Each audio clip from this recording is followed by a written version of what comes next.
Todas. Bien, para que quede grabado el saludo, vuelvo a saludar buenas tardes a todos y todas. Bien, estaba presentándome entonces, soy Sebastián Chun, soy doctor en filosofía, trabajo como docente en la Universidad de Buenos Aires en la cátedra de metafísica. Hace muchos años que me dedico a la docencia, todos los niveles de la educación formal, porque hasta he dado clases en grados de la escuela primaria aquí en Buenos Aires. Y hace muchos años también que me dedico a compartir autores, autoras, problemas, textos en espacios como este, que ahora está en su versión virtual, pero que sería como dirigidos a un público en general, ¿sí? Obviamente que desde que empezaron las restricciones por la pandemia del COVID-19, hemos adoptado esta nueva modalidad que es virtual y un poco lo que ya se anunciaba desde que empezó esto, que esto iba a venir para quedarse, justamente porque nos permite, entre otras cosas, nada, poder compartir con eh, personas que tienen el mismo interés, tienen ganas de participar y que obviamente no podrían si esto tuviera sobre todo una ubicación espacial determinada aquí en la ciudad de Buenos Aires, donde yo resido.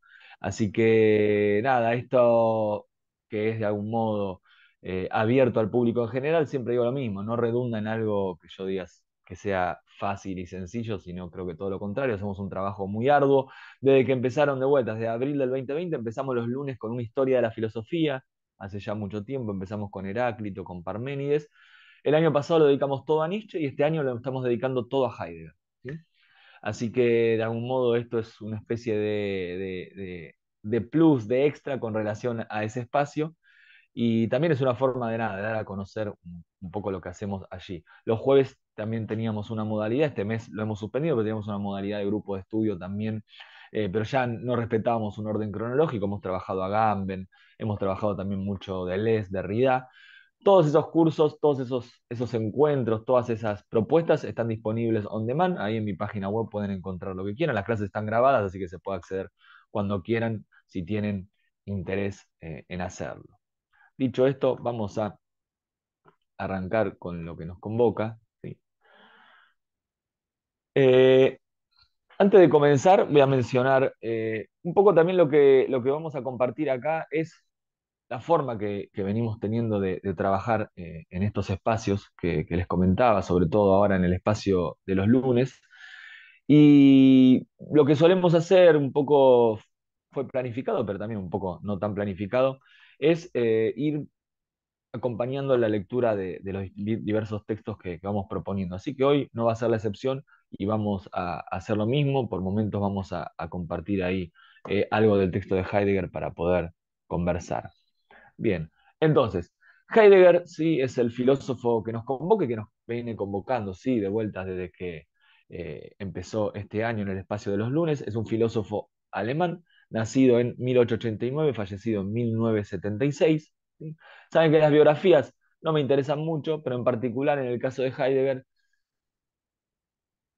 yo diría que casi es necesario no meternos con la cuestión biográfica, ¿sí? Dudé un poco qué palabras usar, ¿no? Por todo lo que despierta, ¿no? La cuestión biográfica de Heidegger, sobre todo de vuelta, ¿no? Obviamente su relación con el nacionalsocialismo.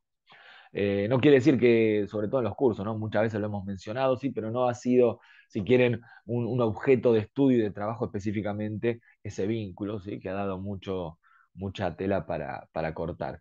El texto principal de Heidegger sabemos que es Ser y Tiempo, ¿sí? Que quizás diríamos que es la obra fundamental en términos filosóficos, ¿no? Del siglo XX y quizás del pensamiento contemporáneo. Después de Ser y Tiempo no hay nadie que esté pensando, dedicándose a la filosofía, que no esté de algún modo estableciendo algún tipo de diálogo con Heidegger y en particular con este trabajo, ¿sí? Con esta obra. A Ser y Tiempo le hemos dedicado un curso, pero eso fue hace un par de años, así que este año justamente no nos dedicamos a Heidegger. ¿Este año con qué arrancamos? Este año arrancamos en marzo y abril con los conceptos fundamentales de la metafísica, ¿sí? Que es un seminario que da entre el 29 y el 30, ahí unos años después de la publicación de Ser y Tiempo.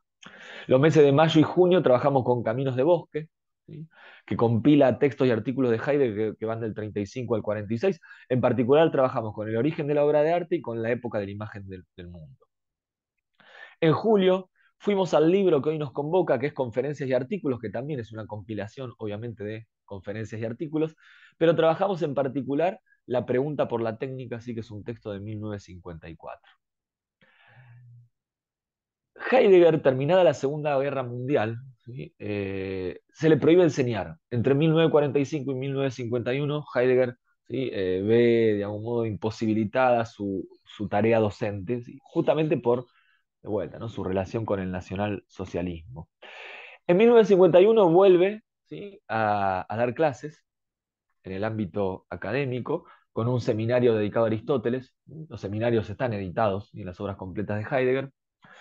Y vuelve con un seminario muy importante que es ¿qué significa pensar? ¿Sí? Que es un seminario que da, son dos cursos de una hora semanal que dan el semestre de invierno de 1951-52 y el semestre de verano de 1952. Los 2 meses pasados, o sea, septiembre, ¿sí? Y agosto, lo hemos dedicado a ese seminario justamente, ¿sí? A qué significa pensar. Ahora, el lunes que viene, vamos a arrancar con De Camino al Habla, ¿sí?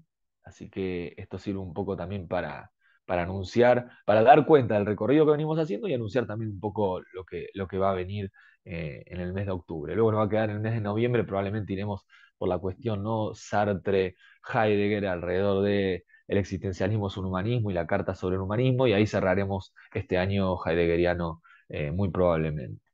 Bien, dicho esto, vamos a comenzar ahora sí con el texto que nos convoca. Ahí comparto una imagen, ¿sí? Porque este texto tiene como un contexto particular, que es la crisis habitacional que atravesó Alemania una vez terminada la Segunda Guerra Mundial, ¿sí?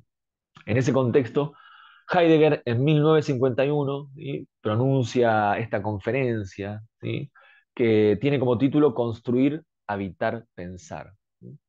En este texto lo que despliega Heidegger, ¿sí? Y esto es un poco lo anunciaba en lo que es la presentación de esta clase, es una reflexión crítica sobre esas edificaciones masivas, ¿sí? Que obviamente empezaron a fomentarse en la Alemania de posguerra como un intento de paliar, ¿no? Este problema habitacional.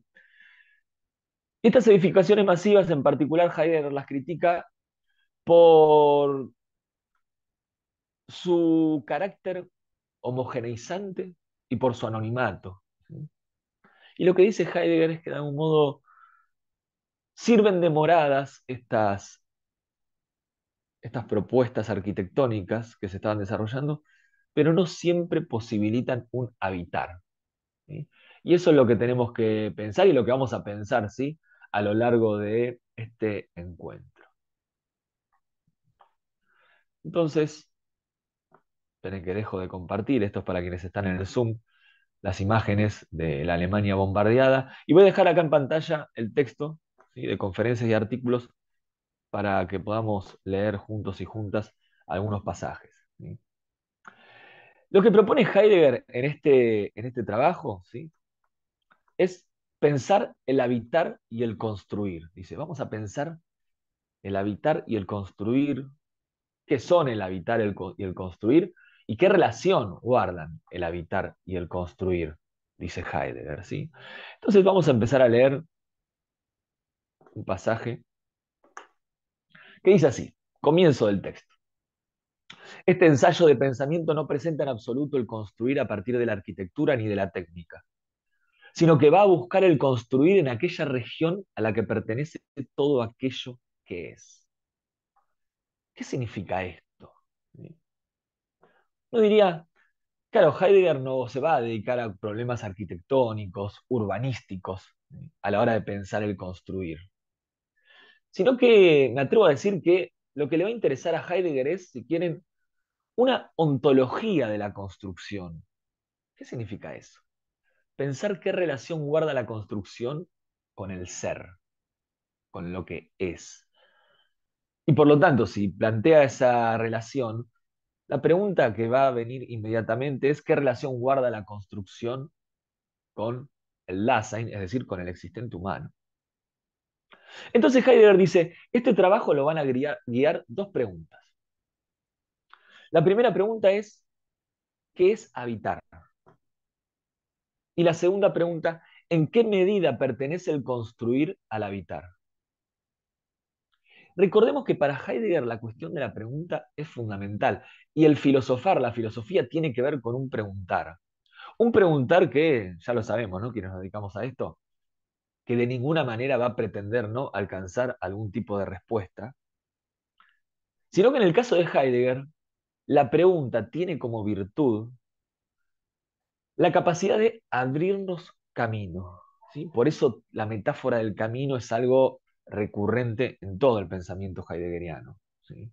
El camino al habla, caminos de bosque, y en sus propios textos aparece todo el tiempo esta idea de la pregunta como una especie de, yo siempre digo, una especie de rompehielos que va abriendo camino ¿a qué? Abriendo camino al pensamiento. Recordemos, hay que volver a plantear la pregunta por el sentido del ser, ¿no? Leitmotiv de ser y tiempo. Hay que plantear la pregunta por qué significa pensar, ¿no? Ya que venimos de trabajar ese texto en estos 2 meses que pasaron. Bueno, en este caso las preguntas son, ¿qué es habitar y en qué medida el construir tiene algún tipo de relación con el habitar? Y entonces ya sabemos que este texto no nos va a ofrecer una respuesta clara y distinta a estas dos preguntas, sino que ese preguntar va a ir desplegándose y en ese despliegue, en ese ir desenrollándose, lo que van a aparecer son más preguntas. Pero esas preguntas que están inscriptas, que están de vuelta, ¿no? Encriptadas en estas dos primeras preguntas, de algún modo lo que nos van a permitir es pensar más. Entonces Heidegger comienza señalando que, en apariencia, el construir tiene como fin el habitar, ¿no? Construimos edificios para poder habitarlos. El habitar es la condición, perdón, el construir es la condición necesaria del habitar. Para poder habitar necesitamos construir. ¿Construir qué? Y un lugar donde habitar. Sin embargo, dice Heidegger, tenemos que reconocer que no todas las construcciones son moradas. No todo construir deviene la posibilidad de un habitar. Y al mismo tiempo, dice Heidegger, hay construcciones que no son viviendas, pero sin embargo pertenecen a la región del habitar. Y ahí Heidegger da muchos ejemplos. Y me llamó mucho la atención cuando preparaba esta clase que todos esos ejemplos definen lo que Auger llamaría los no lugares, ¿no? Este antropólogo francés llama a estos espacios los no lugares. Justamente los llaman no lugares por su anonimato, ¿no? Por, vamos a decirlo en otros términos, ese proceso de desterritorialización que asedia a estos no lugares. Bueno, para Heidegger, estos lugares son lugares habitables. No son viviendas, pero son lugares habitables. Uno diría un puente, ¿no? Eh, un, un mercado, un aeropuerto. Bueno, para Heidegger son lugares que tienen que ver con el habitar, pero no son viviendas. Ahora bien, por supuesto que el habitar excede a este tipo de construcción, a estos no lugares. Pero el habitar, dice Heidegger, también excede a la vivienda. El habitar no corresponde solo a esas construcciones llamadas viviendas, sino que el habitar es más amplio que la vivienda. Moramos en estos espacios, dice Heidegger, sin habitarlos. De vuelta, en un aeropuerto, un supermercado, un cine. Tienen que ver con la región del habitar, pero claro, no los habitamos, moramos en esos espacios. Ahora bien, ¿qué entendemos por habitar cuando nos referimos de este modo a esos no lugares? Entendemos el habitar como un alojarse, un alojamiento. A su vez, dice Heidegger, una vivienda, por más reconfortante que sea, no garantiza un habitar, ¿no? Creo que muchas veces, ¿no? Sobre todo cuando hay crisis habitacional. Aquí en Argentina se está discutiendo mucho, bueno, se están discutiendo muchas cosas, pero hace poco se discutió y mucho el tema del contrato, la ley que de algún modo pretende regular la relación entre el inquilino y el propietario, ¿no? Lo que sería la ley de alquileres. Y entre eso, claro, uno escucha anécdotas que realmente son dolorosas porque justamente se describen, vamos a decir, situaciones habitacionales donde el habitar es imposible, ¿no? Familias numerosas que comparten un monoambiente o dos ambientes, ¿no? Familias, ¿no? Digamos, entrelazadas, pero entrelazadas justamente por la necesidad y que se resguardan en una misma vivienda, cuando obviamente esa vivienda no es del todo confortable, ¿no? Para que conviva más de una familia. Bueno, a eso se está refiriendo Heidegger, ¿no? Una vivienda, incluso si es reconfortante, no garantiza el habitar. Vemos un pasaje de la siguiente página que dice así. Así pues, dice Heidegger, el habitar sería en cada caso el fin que preside todo construir. Habitar y construir están el uno con respecto al otro en la relación de fin a medio. Ahora bien, mientras únicamente pensemos esto, estamos tomando el habitar y el construir como dos actividades separadas, y en esto estamos representando algo que es correcto.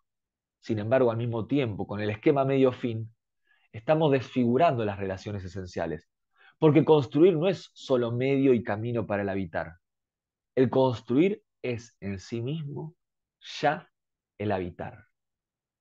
Entonces, esta comprensión que tenemos de término medio, cotidiana, del construir y del habitar, que nos hace entender que el construir es el medio para alcanzar un fin, que es el habitar, nos dice algo que de algún modo es verdadero, dice Heidegger, que no son lo mismo el construir y el habitar.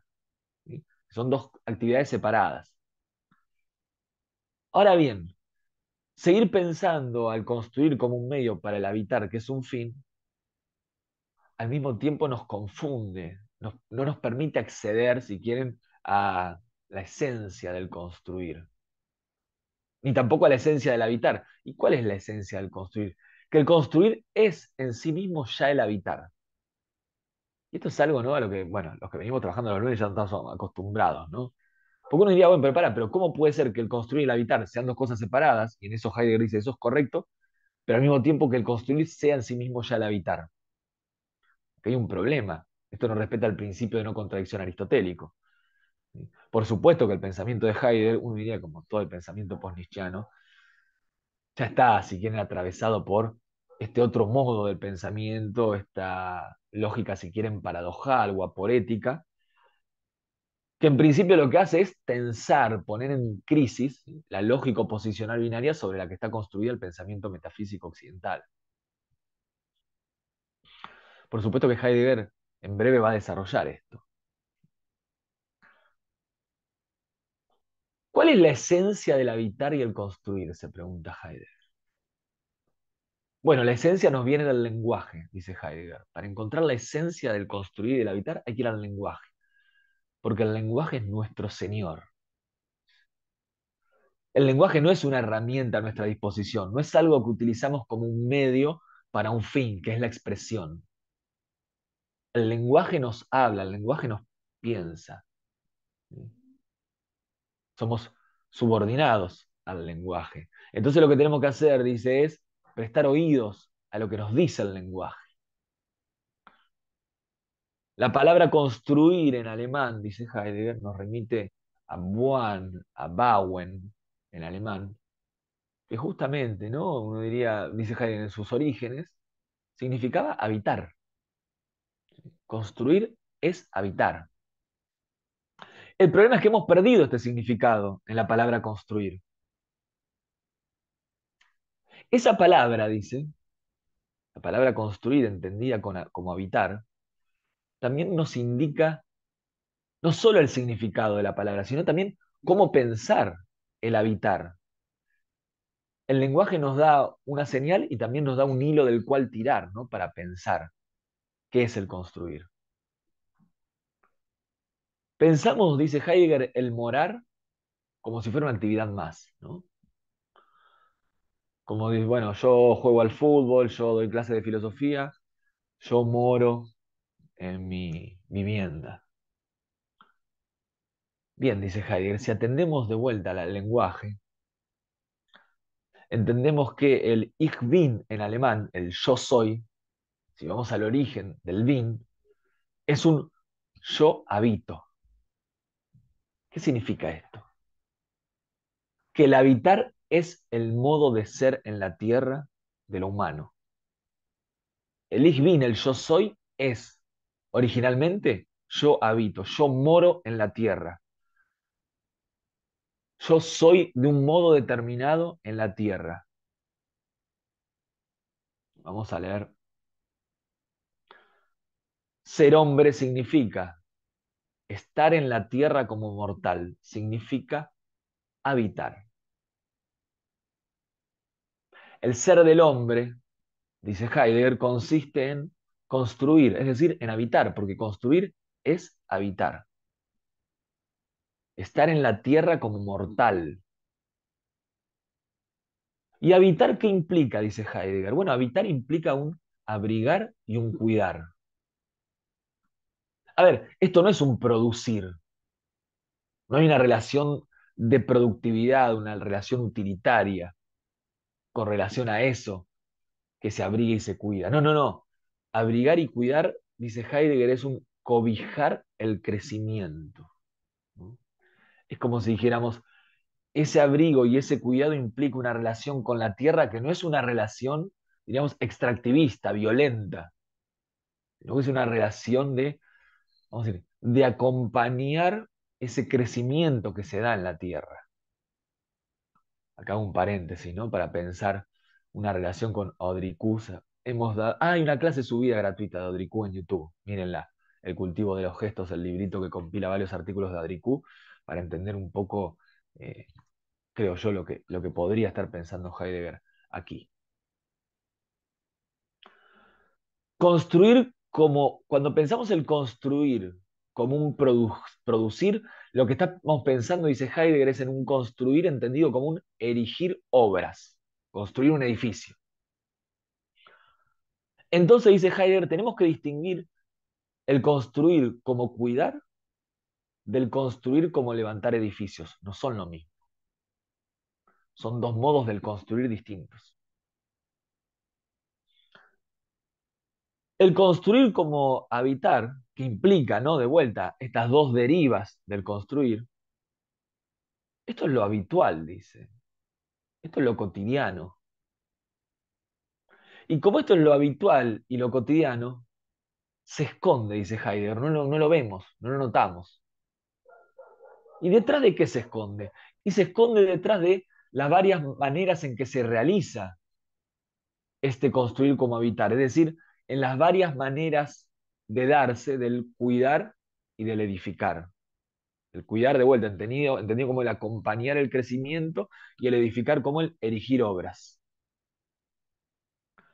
Dicho de otro modo, dice Heidegger, el sentido del construir, que es habitar, y que implica estos dos modos del habitar, cae en el olvido, de vuelta, en lo más habitual, en lo más cotidiano, en lo más frecuente, y como tal, queda escondido detrás de qué?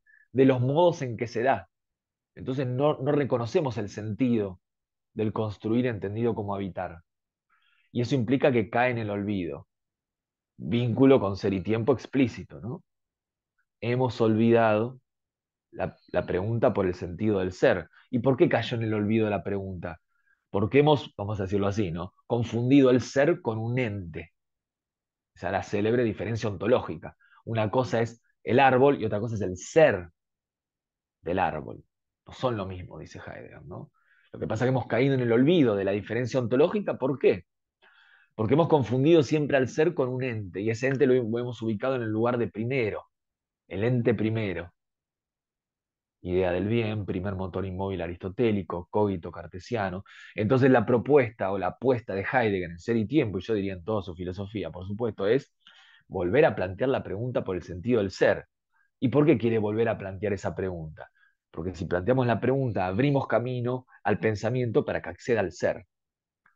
Y para que acceda al ser en sí mismo, sin convertirlo en un ente. Claro, el problema de Ser y Tiempo es el lenguaje, ¿no? Porque el lenguaje siempre se refiere a entes. Y uno diría, por eso Heidegger deja inconcluso Ser y Tiempo y no puede escribir la segunda parte.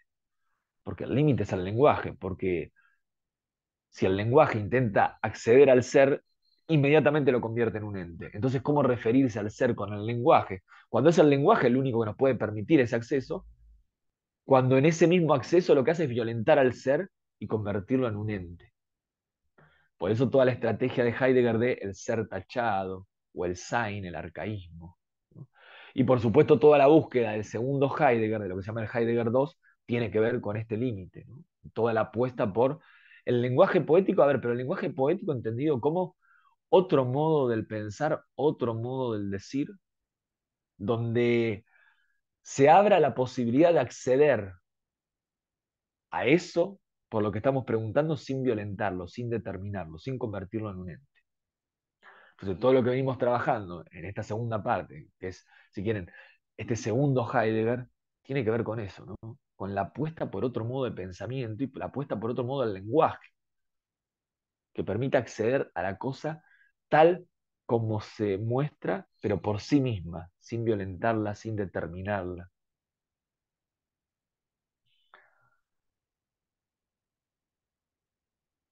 Esta caída en el olvido del sentido, ¿sí? Del construir, entendido como habitar, hace que el habitar nunca se piense como rasgo distintivo del hombre, del Dasein.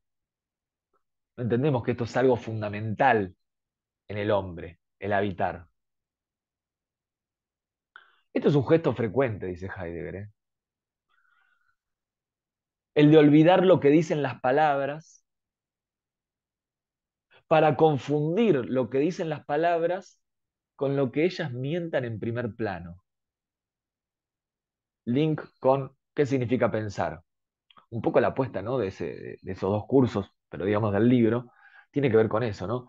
La verdad que asumimos que pensar es eso que entendemos en primer plano, ¿no? Que vamos a decir, es lo que entendemos en la cotidianidad, en sentido común. Bueno, pensar es eso. Claro, porque olvidamos el sentido del pensar. Olvidamos lo que dice la palabra pensar. Y confundimos lo que dice la palabra pensar con ese sentido cotidiano. El lenguaje retira al hombre, dice Heidegger, lo fundamental que hay en el decir. ¿Sí? El lenguaje lo retira, lo oculta, no lo vemos. No vemos que el construir y el habitar, ¿sí? Significan esto. Tomamos al construir como un medio y al habitar como un fin, en la cotidianidad de término medio. Sin embargo, dice Heidegger, hay una exhortación inicial del lenguaje. El lenguaje nos llama, es como si dijéramos, el lenguaje está apelando, ¿sí? Al hombre. El lenguaje no enmudece, ¿eh? Aunque esto caiga en el olvido, sino que guarda silencio. ¿Y Heidegger qué nos dice? Tenemos que prestar atención, y yo digo prestar oídos al silencio. Dicho de otro modo, el silencio no es lo mismo que el callar. De vuelta, que el lenguaje retire el sentido y nosotros nos manejemos con este uso cotidiano de la palabra construir y de la palabra habitar, no significa que el lenguaje enmudeció, no, la apelación está, la llamada está, la exhortación está. Y lo que hay es un guardar silencio del lenguaje. Bueno, hay que estar atentos a ese silencio. Que es otra forma de decir que el silencio es un modo del decir. No, no es lo mismo el callar que el silencio. Uno diría, bueno, pero callar es silencio, y el silencio es el silencio. Claro, no, pero el silencio se dice de muchas maneras, dice Heidegger, ¿no? No es lo mismo el silencio que el callar. El silencio se puede escuchar. Dicho de otro modo, el silencio da a pensar. Y acá un paréntesis por la biografía de Heidegger. Siempre parece esto. Toda la discusión que se da alrededor del famoso silencio de Heidegger, ¿no? ¿En qué consiste el silencio de Heidegger? En el hecho de que no dé respuesta, terminada la Segunda Guerra Mundial, a la pregunta por su relación con el nacionalsocialismo. Esto que fue tan dramático para muchos y muchas, entre otros Paul Celan, ¿no?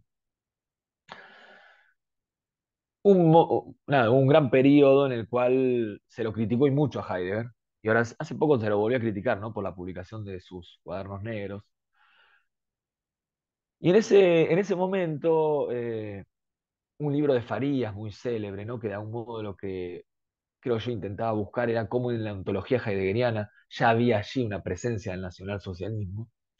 Bueno, y nada, y despertó muchos debates. Bueno, en un encuentro justamente discutiendo todas estas cuestiones, Derrida, Jacques Derrida, que es el filósofo al que yo me dedico como investigador, hace su aporte con un texto que se llama El silencio de Heidegger. ¿Y qué dice allí Derrida con relación al silencio? Dice, A ver, dice, habría sido muy fácil para Heidegger decir, sí, la verdad me equivoqué, disculpen, estuve mal, se terminó. O intentar dar una respuesta, ¿no? Políticamente correcta. Aquí en Argentina, que estamos en plena campaña electoral presidencial, vieron que los políticos están dando muchas entrevistas, ¿no? Y uno dice, claro, siempre responden, bueno, no lo políticamente correcto, ¿no? Pero de algún modo lo que se espera que respondan, que van a responder, ¿no? Entonces, claro, dice Derrida, responder eso en el fondo, eso es un modo del silencio, porque lo que hace justamente es clausurar el pensamiento, ¿sí? El silencio de Heidegger, dice Derrida, de algún modo nos legó una tarea. ¿Cuál? La de pensar. Pensar la relación que puede haber, buscarla, rastrearla, analizarla, en los textos de Heidegger con relación a sus compromisos políticos, que sabemos que no fueron homogéneos, ¿no? No estuvo todo el tiempo comprometido con el nacionalsocialismo.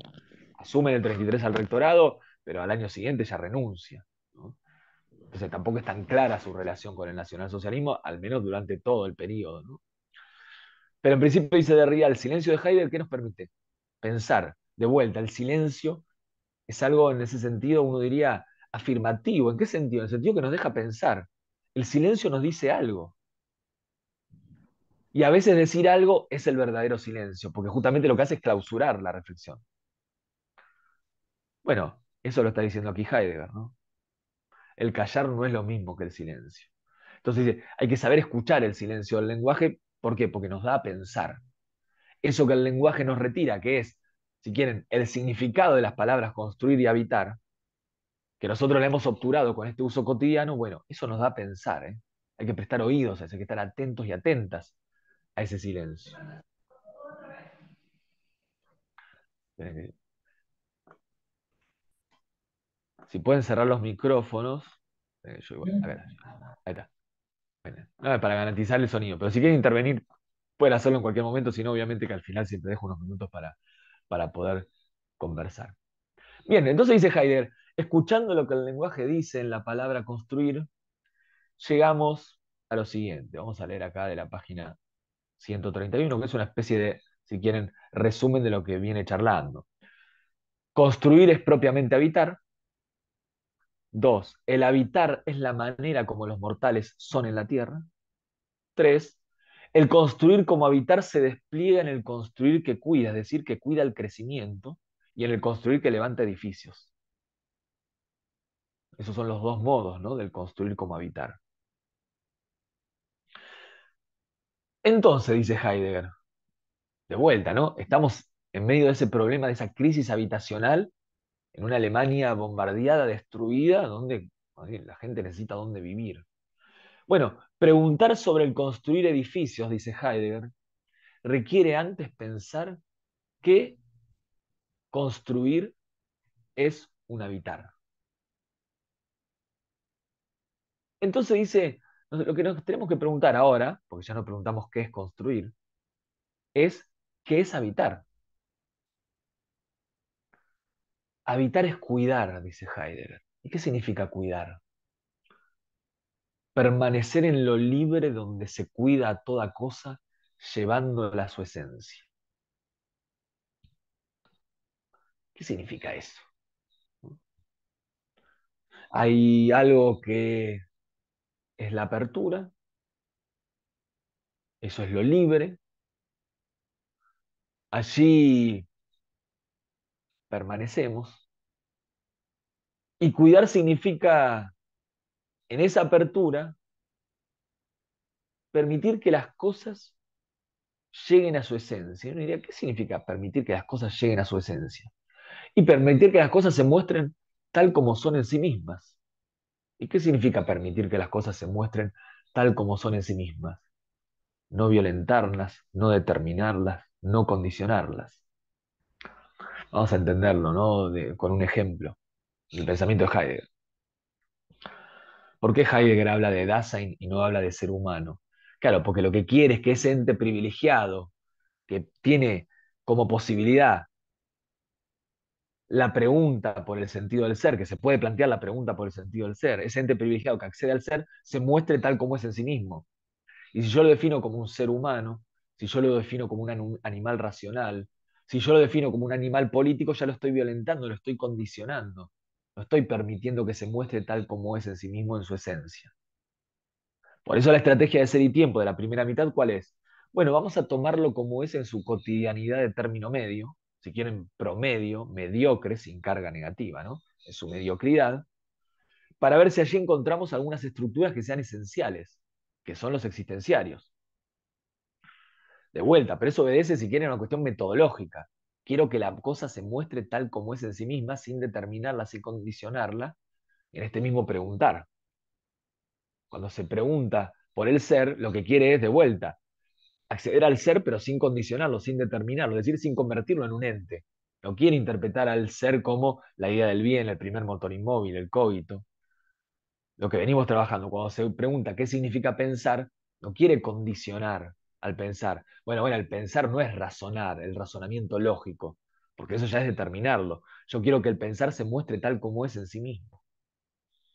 Por eso, digo, volvemos a lo que mencioné antes, la necesidad de encontrar un modo de pensamiento y un modo del lenguaje que permite ese acceso no violento con relación a lo otro, que permita referirnos al ser, al existente humano, al pensamiento, sin determinarlos, sin condicionarlos, sin violentarlos, permitir que se muestren tal como son en sí mismos. Bueno, eso es el cuidar, dice Heidegger.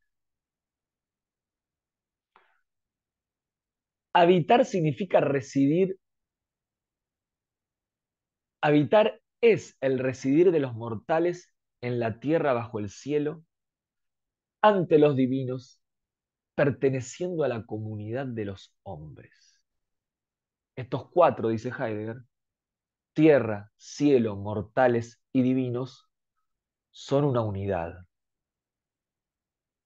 Esta es la célebre ¿sí? Cuaternidad, ¿no? De la que habla Heidegger. ¿Qué significa esto? Bien, dice Heidegger, la tierra sostiene. Diríamos, la tierra tiene que ver con el espacio. ¿No? El cielo, y el cielo nos marca los ciclos, ¿no? El día, la noche, las estaciones. Por lo tanto, el cielo tiene que ver con el tiempo. Los divinos, dice Heidegger, son los mensajeros de la divinidad y nos hacen señas. ¿De qué nos hacen señas? Justamente de Dios.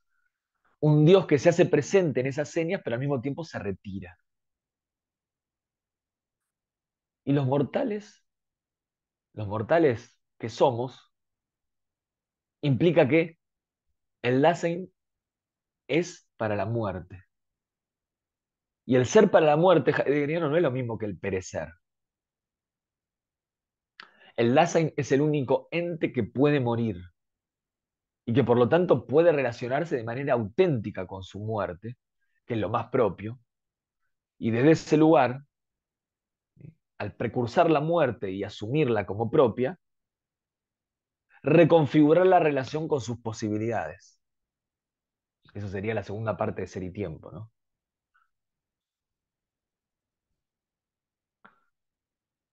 Lo mundano estaría del lado del hombre, de lo mortal.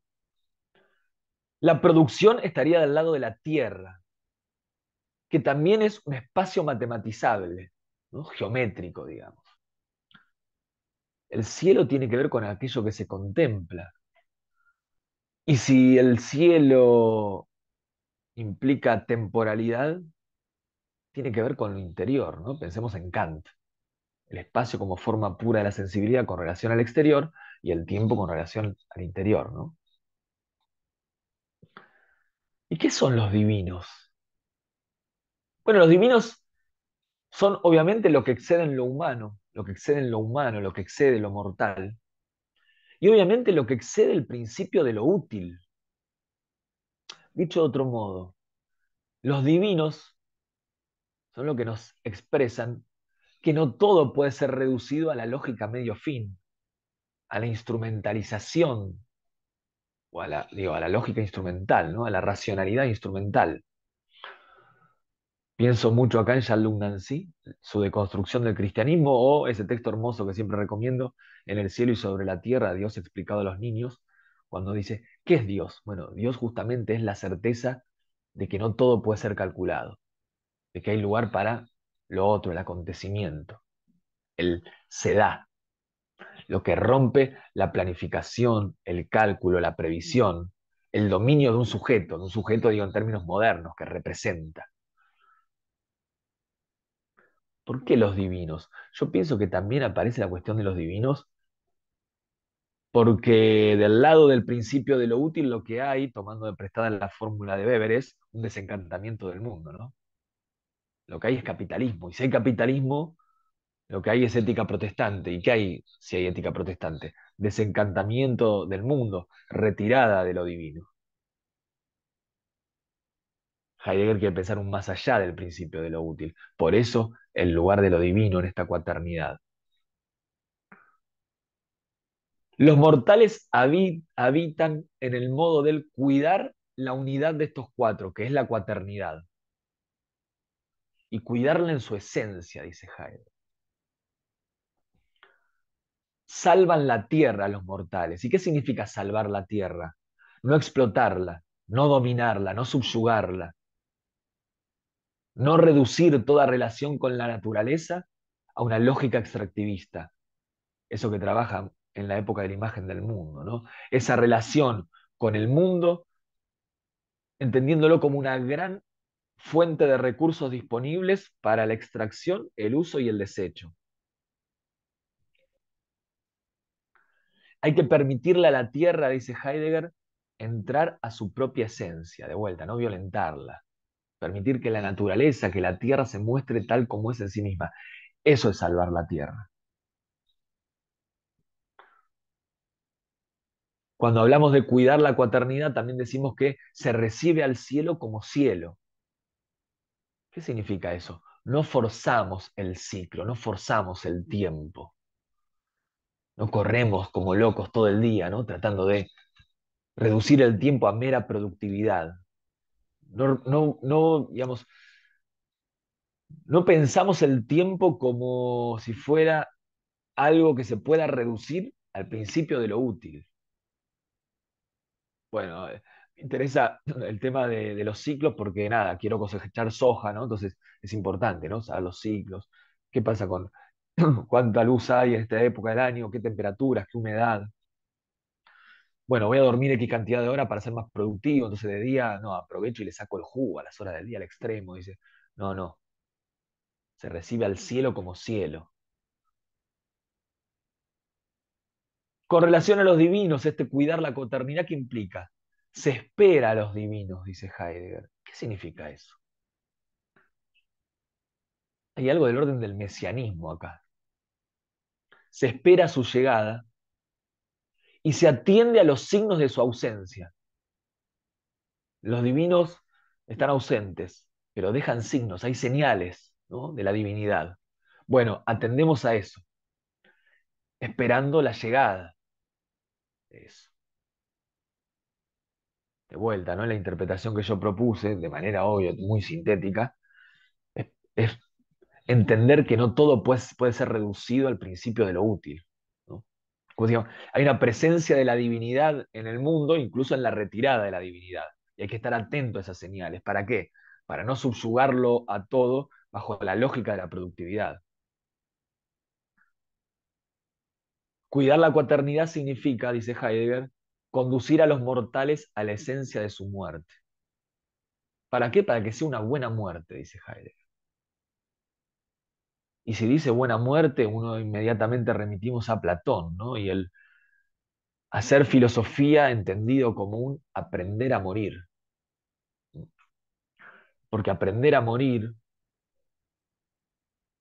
hacer de la muerte una buena muerte implica, ¿no? Un aprender a vivir.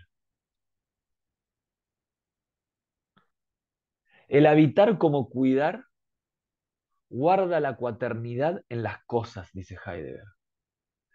Lleva la esencia de la cuaternidad a las cosas, ¿no? A los entes intramundanos, esas cosas con las que nos vemos, ¿sí? En la vida cotidiana.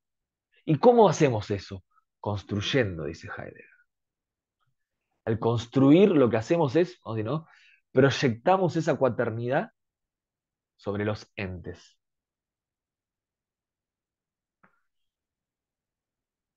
Traducción al castellano de esto. cargamos de sentido al mundo circundante a partir de esta cuaternidad. ¿Y qué significa cargar de sentido? Que construimos un mundo de entes, obviamente,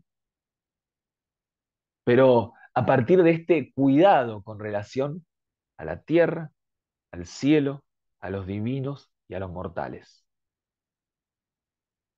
De vuelta, ¿no? Para mí sintetiza muy bien esto, esta idea de no todo puede ser reducido a la lógica liberal, capitalista.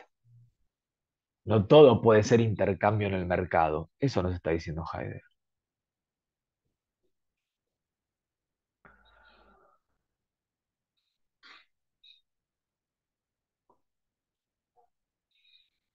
Esta es la primera parte del texto, tiene una segunda parte que no la vamos a desarrollar, sobre todo por falta de tiempo, no por falta de interés, pero sí quiero que saltemos al final, ¿no? El texto. Vamos a ir a la página, esperen que pego el salto acá, 143. ¿Qué pasa con el habitar en ese tiempo nuestro que da que pensar? Se pregunta Heidegger.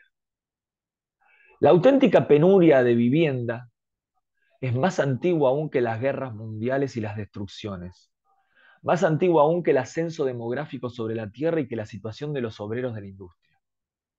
La auténtica penuria del habitar descansa en el hecho de que los mortales primero tienen que volver a buscar la esencia del habitar, de que tienen que aprender primero a habitar. Entonces ahí nos detenemos. Dice Heidegger, claro, estamos hablando de la crisis habitacional, ¿no? De vuelta. Alemania, después de la Segunda Guerra Mundial, destruida. Ahí puse al comienzo unas imágenes. Pensemos, no digo en cualquier país del mundo, pero pensemos en Argentina, ¿no? La crisis habitacional que hay sobre todo en Cava, ¿no? En la ciudad de Buenos Aires. Todo este debate alrededor de las viviendas que no se usan, ¿no? Que están vacías y las personas que necesitan vivir en algún lado, pero claro, los alquileres subieron tanto que no tienen dónde vivir. Bueno, son preguntas que tienen que ver de vuelta, ¿no? Con la crisis habitacional. Bueno, dice Heidegger, es verdad que eso es un problema, pero la auténtica penuria de vivienda es anterior a las guerras mundiales, es anterior al crecimiento demográfico, al problema, ¿no? De la industrialización, de los grandes polos, de las grandes metrópolis que concentran a una masa importante de la población, justamente por el proceso de industrialización. Es anterior. ¿Cuál es la auténtica penuria del habitar? Y el hecho de que tenemos que buscar la esencia del habitar. Es decir, primero tenemos que aprender a habitar. Habitar entendido como cuidar la cuaternidad. Ese es el verdadero problema, dice Heidegger. El problema no es tener o no un techo para vivir, o sea, de vuelta, no, eso es un problema, dice Heidegger.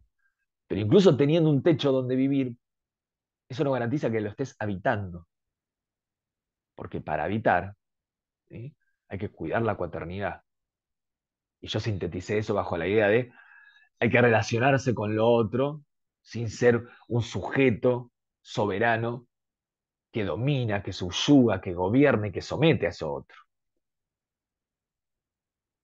Seguimos leyendo. ¿Qué pasaría si la falta de suelo natal del hombre consistiera en que el hombre no considera aún la propia penuria del morar como la penuria? Hay un problema que es la falta de suelo natal, si quieren, el desarraigo, ¿no? La no pertenencia al lugar. Bueno, dice Heidegger, pero en el fondo, porque esa pregunta está encerrando una afirmación, ¿no? La falta de suelo natal, la falta de hogar, radica en que no reconocemos justamente este problema que es el problema del morar, el problema del habitar y el hecho de que no hemos olvidado el sentido del habitar y de la relación que tiene el habitar con el construir y con el cuidar y con el cuidar la cuaternidad. Seguimos. Sin embargo, así que el hombre considera la falta de suelo natal, ya no hay más miseria. Aquella es, pensándolo bien y teniéndolo bien en cuenta, la única exhortación que llama a los mortales al habitar. Pero, ¿de qué otro modo pueden los mortales corresponder a esta exhortación si no es intentando por su parte, desde ellos mismos, llevar el habitar a la plenitud de su esencia? Llevarán a cabo esto cuando construyan desde el habitar y piensen para el habitar. La verdadera penuria tiene que ver con este olvido.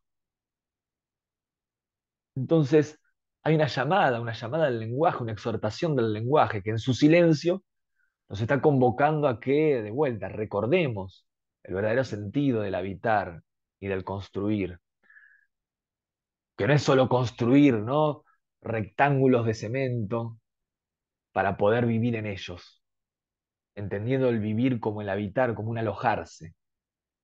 No, no, el verdadero sentido tiene que ver con este modo de ser que es el habitar, un modo de ser en el cual nos relacionamos con la cuaternidad, es decir, con la alteridad, de un modo no violento. Entonces, cuando podamos construir desde el habitar y pensemos al mismo tiempo el habitar, porque esa es la única manera de construir desde el habitar, vamos a poder llevar al habitar a la plenitud de su esencia. Uno diría, ahí se van a terminar la verdadera penuria. No se resuelve solo teniendo una casa disponible donde protegernos de la intemperie. Solo se va a resolver cuando podamos construir, erigir edificios desde el habitar y pensemos para el habitar.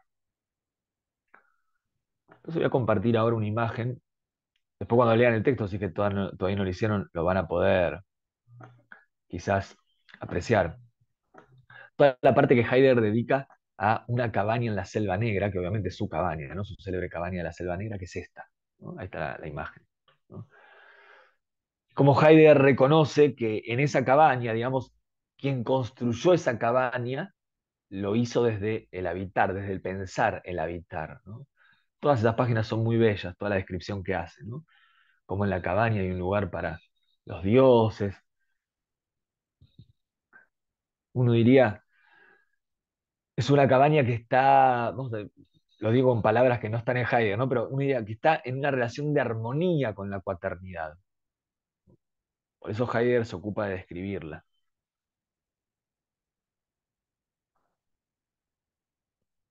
Bien. A quienes están en el Instagram, les agradezco mucho que se hayan sumado a este vivo, ¿sí? Después subiremos a YouTube la grabación completa de la clase por Zoom, así que les mando un saludo y nos vemos obviamente en la próxima. Bien, y para quienes están en el Zoom, abrimos un espacio, aunque sea unos minutitos, para preguntas, comentarios, consultas. Esto es arduo y duro. Yo dudé bastante dedicarle una hora, que en realidad es menos de una hora, a este texto, pero la verdad es que lo quería hacer. Pero entiendo que hay muchas cosas que obviamente las pasé por arriba. Si estuviéramos en un curso, le habríamos dedicado 4 clases a este texto, ¿no? Pero nada, me parece que es una buena manera de acercarnos, sobre todo a este segundo Heidegger, ¿no? Que no digo que sea el menos conocido, de hecho este texto es muy conocido. Si uno busca en Wikipedia Heidegger, aparece en el resumen del comienzo y dicta en el 51 su célebre Construir, Habitar, Pensar, ¿no? Es un texto muy, muy conocido de Heidegger, pero claro, es arduo, ¿no? Es un texto que nada, nos introduce en otro modo del pensamiento, en otro modo del lenguaje. Pero bueno, a su vez tiene como nota fundamental lo que tienen todos los textos de Heidegger, que es, digamos, ser coherente con la metodología, el modo de trabajar de Heidegger. ¿Sí? Así que, bueno, no sé si alguien quiere comentar algo, preguntar algo. Una pregunta, Diego? Sí, claro, dale, dale. Eh, sí, ¿cómo podemos vincular esto con el famoso el lenguaje es la morada del ser? No puedo compatibilizarlo, digamos. Bien, bien. Es que, claro, toda la segunda parte quizás hubiera sido más claro, ¿no? Pero en el fondo lo que está diciendo Heidegger, ¿se acuerdan que decía, bueno, el lenguaje, ¿sí? Es el medio para acceder, si quieren, a la esencia de estas palabras fundamentales. Lo mismo pasó cuando vimos los conceptos fundamentales de la metafísica, lo mismo pasa en qué significa pensar, ¿no? El lenguaje es el lugar. ¿Y por qué el lenguaje es el lugar de acceso? Porque el lenguaje es la morada del ser. ¿Y qué significa que el lenguaje es la morada del ser? Bueno, digamos, es que el ser se manifiesta en el lenguaje. Entonces, si queremos acceder al ser, en este caso sería al ser del construir o al ser del habitar, el lenguaje es el medio para garantizar ese acceso. ¿no? Es como si dijéramos, para llevarlo a ver a algo que puede ser más familiar. El problema es que nosotros tomamos el construir y el habitar como si fueran entes, como si fuera una herramienta, ¿no? Ah, tengo una herramienta que es el construir, para esa otra herramienta que es el habitar, como si fuera un algo. Son acciones, sí, pero las instrumentalizamos. Entonces dice Heidegger, yo lo que quiero es acceder al ser del construir y del habitar. Entonces, como el lenguaje es la morada del ser, que vamos a decirlo así, ¿no? Es lo que resguarda al ser, y al mismo tiempo es lo que lo expresa en el momento mismo en que el ser se retira, es el lenguaje el que nos va a permitir acceder al ser del habitar y al ser del construir.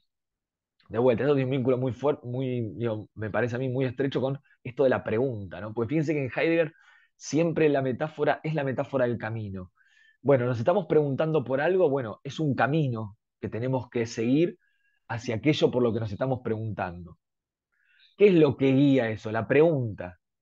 Bueno, pero ¿cómo hago para desentrañar eso por lo que estamos preguntando? Es decir, la pregunta abre el camino, pero abre el camino en medio de qué? Y en medio del lenguaje, ¿no?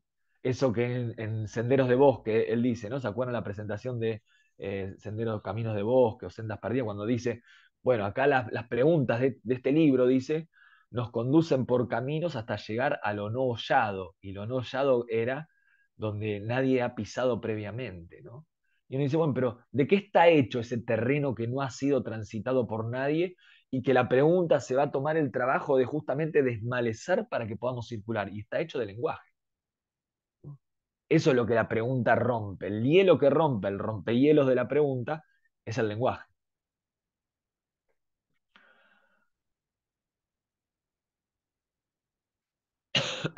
Espera que chusmeo acá el chat a ver si son solo saludos o si hay.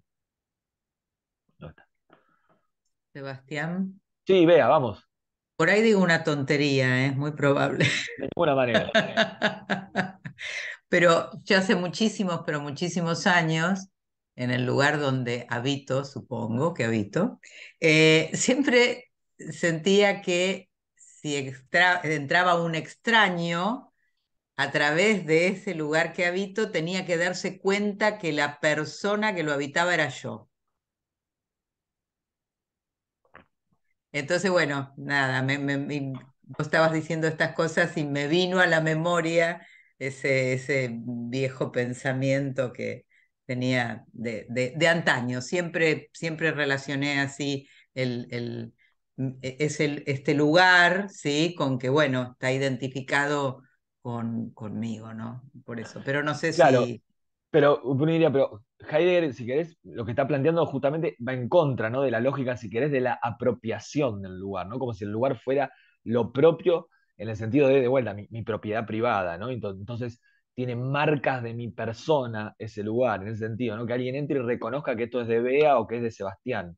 Porque acá justamente, si querés, ese lugar, bueno, hay toda una reflexión sobre el lugar, sobre el espacio que no pudimos dar, ¿no? Pero lean el texto que es espectacular, ¿no? Todo ese lugar, todo ese espacio que se abre, de algún modo, es un espacio en el que estamos insertos, ¿sí? Al que pertenecemos, pero que no nos pertenece, sino que una idea nos excede. Como dijimos, primero está ese espacio que habitamos, luego venimos nosotros, ¿no? Es como decía, somos huéspedes, somos invitados en el hogar, no somos los dueños del hogar. Y eso tiene que ver con esta relación que está pensando Heidegger con lo otro, que es una relación justamente que va en contra de la instrumentalización, de la apropiación, de la violencia, y justamente de la idea de que hay un sujeto con una identidad determinada, una persona, que es la dueña, la propietaria, ama y señora o soberana de ese espacio, ¿no? Y bueno, en ese sentido, digo, me parece que va justamente en contra de esa lógica, que es la lógica, vamos a decir, de la propiedad privada liberal, ¿no? Si esto es mío, entonces le pongo marcas para que el otro reconozca que es mío.